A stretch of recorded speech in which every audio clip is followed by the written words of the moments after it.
He thought his days of making a difference were long gone, until a midnight rescue on a rain-slick highway changed everything. One old truck, one single dad, and a discovery buried for decades that would rewrite his life. Could fate have been waiting for this moment all along?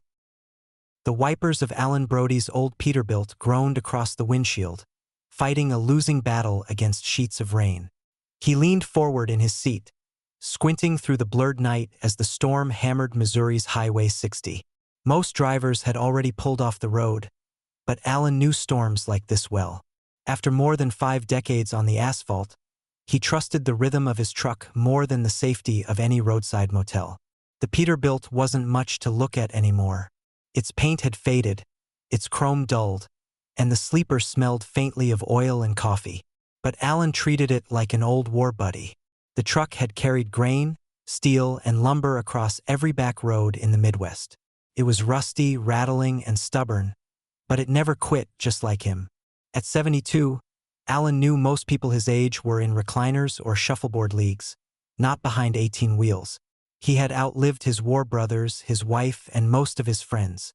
The road was his companion now. Some called it loneliness. To Allan, it was duty. Moving goods, helping where he could, never asking for much in return. The CB radio crackled faintly, but the storm had silenced most chatter. Lightning forked across the black sky, followed by a growl of thunder that seemed to shake the cab itself. Allan downshifted, steady hands gripping the wheel, when suddenly, headlights ahead. They weren't steady. They swerved. "All right? Hold it together," Allan muttered, watching a single-axle box truck fishtail on the slick pavement. His brake lights flashed, then vanished. In the blink of an eye, the truck skidded sideways, tipped, and slid off the shoulder into the embankment with a sickening crunch. Allan slammed his rig into neutral and braked hard, the truck hissing and rattling as it shuddered to a stop. His boots hit the wet asphalt before the Peterbilt had even finished rocking. The rain felt like nails on his face, soaking his jacket as he scrambled toward the guardrail. The box truck lay on its side below, frame twisted and the rear roll-up door buckled, headlights dim behind a veil of rain. Steam hissed from the hood. Allan's gut clenched. He knew that look. Wrecks like that didn't leave much room for survivors. But he had to try. He ran back to his truck, pulled the chains from the side box, and muttered a prayer under his breath. His hands worked on instinct, looping steel links through the bumper and hooking them to the winch bar at the back of the Peterbilt. The old machine groaned as he reversed slowly, straining against the weight, but inch by inch the wrecked sedan scraped its way up the embankment until it leveled onto the shoulder. Allan yanked the driver's door open. "Hey, you hang in there." Inside, a man in his early 30s clung weakly to the steering wheel. His dark hair was matted with blood from a cut on his forehead. His chest rose and fell in shallow, panicked breaths. Inside the cab, loose ratchet straps and a torn bill of lading littered the floor, signs of a load that had shaken hard. "Name's Allan," he said firmly, crouching low. "Don't try to move." "What's your name, son?" The man's lips trembled. Edward Hamilton." "All right, Edward, you're safe now. I'm gonna get you out of here." Allan braced his shoulders and pulled, forcing the crumpled metal aside until Edward could stumble free. The younger man collapsed onto the wet pavement, gasping as Allan steadied him with arms that still carried surprising strength. Edward's eyes darted toward the wreck. "My bag. In the back seat, please." Allan frowned but climbed in anyway. He found a leather satchel wedged behind the passenger seat in the cab, heavy with papers and something metallic. He slung it over his shoulder and guided Edward toward the glow of his Peterbilt's hazard lights. "Ambulance will be here soon," Allan said, settling him against the step. "You've got some bruises and a knock to the head, but you'll live." Edward shivered violently, rain and shock mixing in his voice. Why would you stop for me? Most folks just drive on by." Allan gave him a look that silenced the storm for a moment. "Because once, a man stopped for me. On a worse night than this one. Saved my hide. Can't just forget that." The sirens arrived minutes later, red and blue cutting through the storm. Paramedics swarmed Edward, checking vitals and strapping him onto a stretcher. One of them turned to Allan. "If you hadn't pulled him out, he'd have drowned down there in that ditch water. You saved his life." Allan tugged his cap lower, water running down his face. "Didn't think twice," he said. "The road teaches you to stop when someone is in trouble." He didn't mention the satchel. He had set it carefully on the passenger seat of the Peterbilt. Something about Edward's urgency made him curious, though he wasn't the type to pry. He figured he'd hand it back once the younger man was steady enough to ask. But as the ambulance pulled away, Allan's gaze drifted to the crumpled car. Rain ran over the torn earth, washing mud away from twisted metal. And for just a second, Allan thought he saw the glint of something heavy lodged among torn cargo and bent steel, something the cleanup crew would have to haul out. He pulled his jacket tighter and climbed back into his rig, the satchel waiting beside him like a silent passenger. The road stretched dark and endless ahead, but Allan had the uneasy feeling that the night's work was far from over. By morning, the storm had broken, leaving a damp chill over the highway.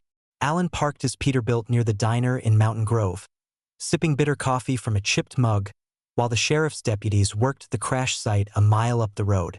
His bones ached from the sleepless night, but the image of Edward's pale face as he was lifted into the ambulance wouldn't leave him. The leather satchel still sat on his passenger seat. Allan hadn't looked inside, though the weight of it gnawed at him. The boy's desperation had been real. Whatever was in that bag mattered. Allan figured he'd deliver it once he checked on Edward. For now, he just wanted a hot breakfast and silence. But silence didn't last. A deputy entered the diner, dripping mud from his boots. He spotted Allan and walked straight over. "You're the trucker that hauled the wreck up last night?" Allan nodded. The deputy pulled off his hat, lowering his voice. "We've got something strange." When the tow crew cleared the wreck, crates from the cargo were split across the shoulder. Wedged under the collapsed frame of the truck, we found a steel coffer, old and sealed. It didn't match the rest of the load. "We opened it this morning." Allan raised an eyebrow. "And property deeds, stock certificates, handwritten letters. All in the name of Thomas Carmichael. Ring a bell." Allan nearly choked on his coffee. Carmichael. That name wasn't just history, it was flesh and blood. He hadn't spoken it in years. The deputy leaned closer. "You knew him?" Allan's jaw tightened. "Once. Long time ago." The man nodded. "The sheriff wants to see you. Some of the paperwork mentions you by name." An hour later, Allan stood in the small county office, the steel coffer open on the desk. Inside were sheaves of yellowed papers bound with twine, embossed certificates bearing corporate seals, and at the very bottom, a folded photograph. The sheriff, a broad man with kind eyes, gestured. "This look familiar?" Allan picked up the photo. It showed 5 young men in jungle fatigues, arms around each other, grinning despite the mud and fear etched in their faces. Allan recognized them all. One in particular, Carmichael, stood on the far left, tall and clean-cut even under the grime of Vietnam. Allan's throat went dry. "I thought this was all gone, buried with him." The sheriff slid over a letter, written in slanted ink. "If anyone finds this, the man who saved my life in the Quang Nam ambush was Allan Brody. If I do not return from the road I have chosen, let this stand as my word. He is my brother, and what I own belongs to him as much as it ever belonged to me." Allan set the paper down with trembling hands. "Why in God's name would he leave this here?" The sheriff shrugged. "The manifest's a mess. No consignor listed for that coffer. Looks like it was riding along off the books. You know what this means? These assets are still active. Land deeds, company shares. If this holds up in court, you're the heir." For a second, the words seemed to tilt the ground beneath him. Allan braced a hand on the desk, steadying breath as if under sudden weight. He hadn't asked for fortune, never cared for it. Yet Carmichael, that stubborn officer he'd dragged from a burning convoy in '69, had somehow carried this debt his whole life. Before Allan could reply, the door creaked open. Edward Hamilton stepped inside, pale but upright, bandage across his forehead. His eyes went straight to the coffer. "You found it," he whispered. The sheriff frowned. You know something about this? Edward swallowed hard, then looked at Allan. I wasn't on that road by accident. I was hauling a locked coffer that belonged to my grandfather, Thomas Carmichael. Kept quiet so certain relatives wouldn't interfere. I was taking it to someone I could trust when the truck went over. The revelation struck with the weight of steel dropped on his chest. Allan stared at him, searching the young man's features. He could see it now, the sharp line of the jaw, the same steel in the eyes that Carmichael had carried. Edward raised his hands quickly. I'm not here to contest it. I needed to know who he'd chosen. My family never talked about him. They called him a failure, a man who abandoned his wealth-chasing causes nobody understood. But I knew there was more. I wanted to find the truth. And now it's you. The sheriff crossed his arms. If that's true, you'll need to explain it in court. Right now, the paperwork favors Mr. Brody. Edward nodded, almost relieved. Good. That's how it should be. But I want to stay close. He was my blood too. I need to see what he left behind. Allan rubbed a hand over his face. He didn't trust easily. Yet there was no denying the fire in Edward's words. His eyes told Allan he wasn't after money at all. He was chasing a name, a truth that had been denied him. Sit down, Allan said finally. We'll figure it out. But I'll warn you, men are gonna crawl out of the woodwork now. Old partners, vultures, distant kin. They'll smell blood and they'll fight to keep what Carmichael left. If you're with me, you better mean it. Edward sat, his expression steady. I mean it. By afternoon, deputies had sealed the coffer away, clerks already shuffling copies of the brittle papers into county files, as if history could be boxed and catalogued. Allan climbed back into his Peterbilt, his reflection staring at him from the rain-speckled glass. The road ahead no longer looked the same. He wasn't just an old hauler anymore. He was custodian of a fortune built on land, industry, and secrets fortune's men would kill for.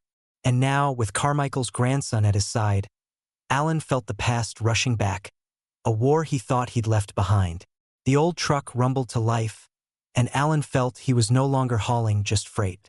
A burden had settled on him, uninvited, heavy, and capable of either mending the bridges in his life or burning them for good. By dawn, reporters clogged the courthouse steps, their flashbulbs exploding like firecrackers that dragged Allan into a world he'd tried to avoid his whole life.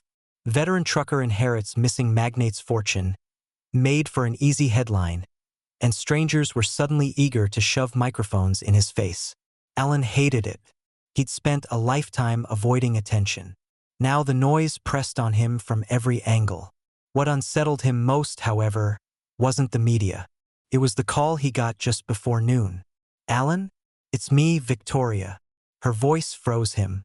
He hadn't spoken to his daughter in nearly 2 years. Their relationship had frayed after decades of stubbornness on both sides.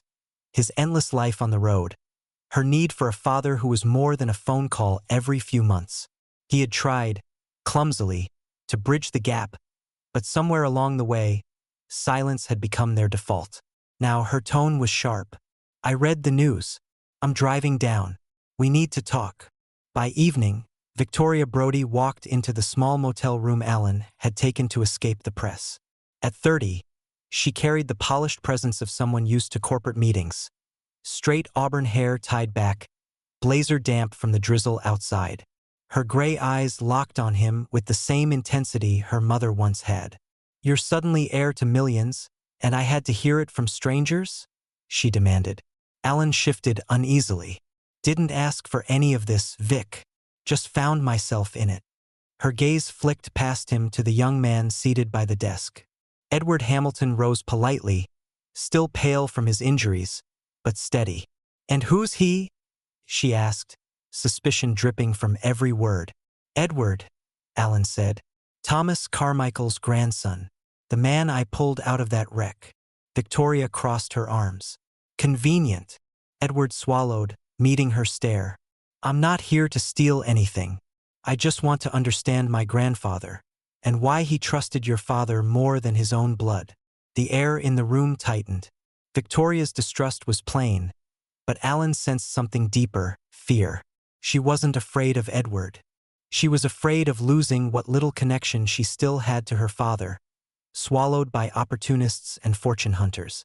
The next days proved her fears weren't unfounded. Letters arrived from law firms representing distant Carmichael relatives, each claiming Allan had no rightful inheritance. Then came the knock on the motel door, 3 men in tailored suits, former business partners of Carmichael's. "Allan Brody," their leader said smoothly, "you're in possession of documents that don't concern you. Hand them over and we'll make sure you're compensated fairly. Save yourself the trouble." Allan's eyes hardened. If Carmichael wanted you to have it, he would have left it to you. "Now get off my porch." One of the men sneered. "You're an old truck driver. You think you can hold against us in court? You'll be bankrupt before this is over." Before Allan could answer, Edward stepped forward. His voice, though quiet, carried steel. "You don't scare me. I've read the letters. I know what my grandfather wrote. And I'll testify that Allan Brody is the man he chose."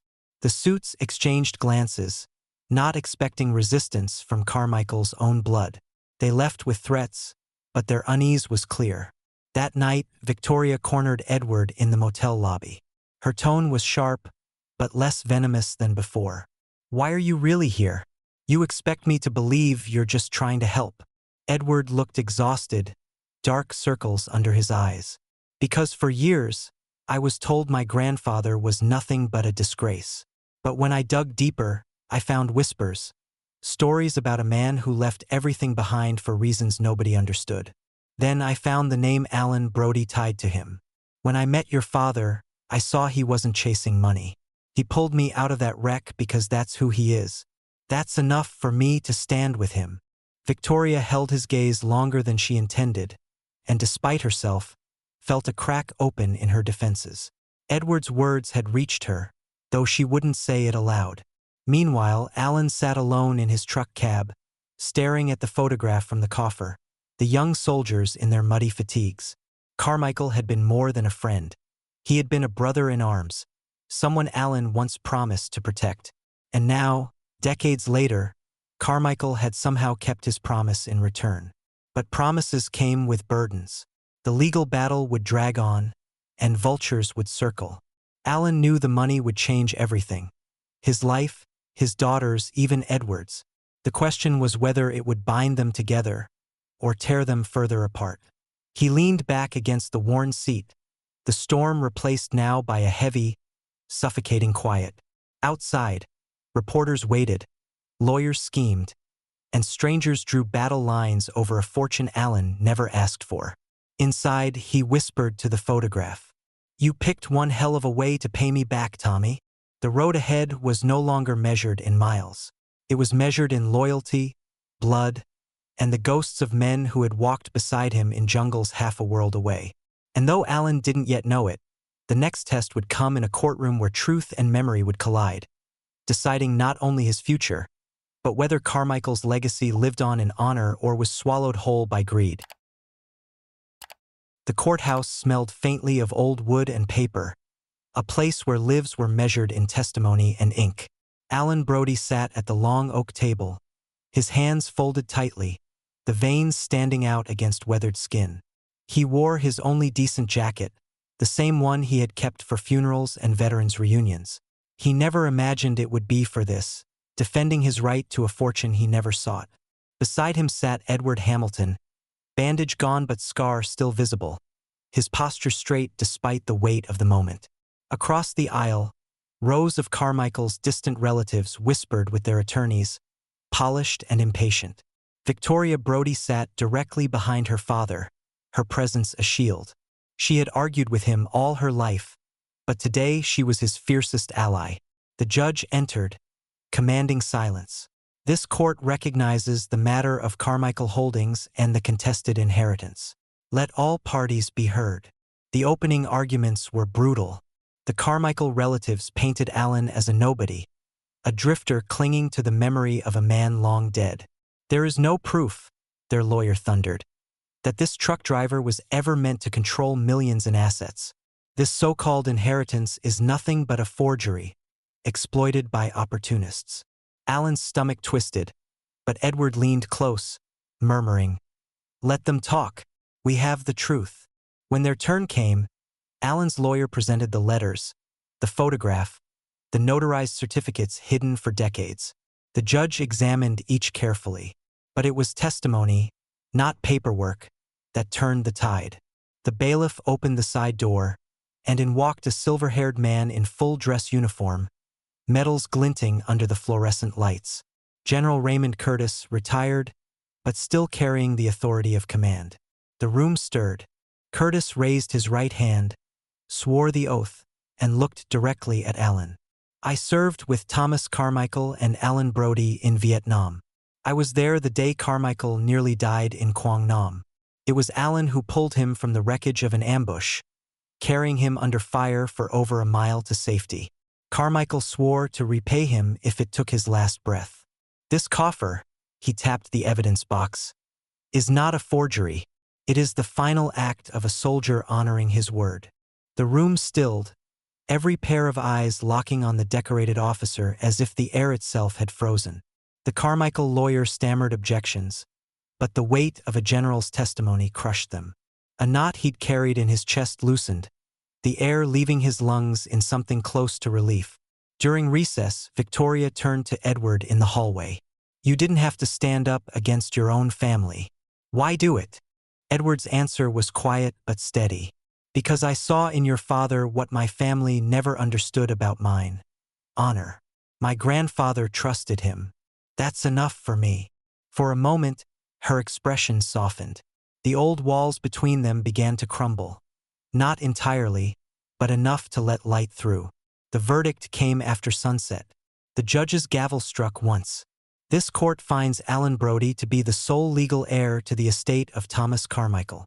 The judge's words struck through him like a heavy shockwave, impossible to ignore. He closed his eyes, thinking not of wealth, but of a mud-soaked jungle, a brother's hand clutching his own, and a promise kept across half a century. Reporters swarmed the courthouse steps, shouting questions, but Allan pushed through without answering. Victoria and Edward flanked him, silent guardians against the chaos. Weeks later, the old Brody farm, abandoned for years, echoed with the sound of hammers and laughter. Allan had used part of the inheritance to restore it, not into a mansion but into a gathering place. Weathered barns were reinforced, fields replanted, fences mended. Edward drove up in a modest but reliable freightliner, a gift from Allan. It's no Peterbilt, Allan teased, but it'll keep you honest. Edward grinned. I'll take honest over fancy any day. Highway crews worked nearby, funded by Allan's insistence that some of Carmichael's fortune be used to improve the treacherous stretch where Edward had nearly died. New guardrails gleamed, fresh signage warned of slick curves, and locals said accidents would be far fewer now. Victoria arrived with boxes, her hair tied back, sleeves rolled, ready to help. She and Edward had grown close in the long weeks of legal battles, arguing less, listening more. Allan watched them from the porch, heart heavy with gratitude. Victoria caught his eye and, with a half-smile, said, "Guess you finally stopped driving past home." Allan chuckled, the sound rough but warm, as if the years of distance had finally eased. He had lost so much in his life, but somehow, fate had returned both a daughter and a grandson he never knew he needed. On a warm evening, veterans from Carmichael's old unit arrived, some stooped with age, others in wheelchairs. They gathered around picnic tables under strings of lights, swapping stories half-forgotten, raising toasts to those who never came home. Allan stood, raising his glass. Thomas Carmichael left me wealth, but what he really gave me was a reminder. A man's worth isn't in his fortune. It's in the lives he touched and the promises he kept. Tonight we honor him, and we honor each other. The crowd roared approval. Victoria slipped her arm through his, Edward steady on his other side. The silence that had shadowed Allan's life for decades finally lifted. What began on a rain-slick highway had become something greater than money. A family rebuilt, a legacy restored, and a road ahead no longer traveled alone. This story reminds us that true wealth isn't measured in money, but in the lives we touch and the bonds we keep alive. If you were Allan, would you keep the fortune? or share it with those who stood by you. Comment below. And if this journey moved you, don't forget to like, share, and subscribe to embrace the journey for more stories like this. See you in the next video.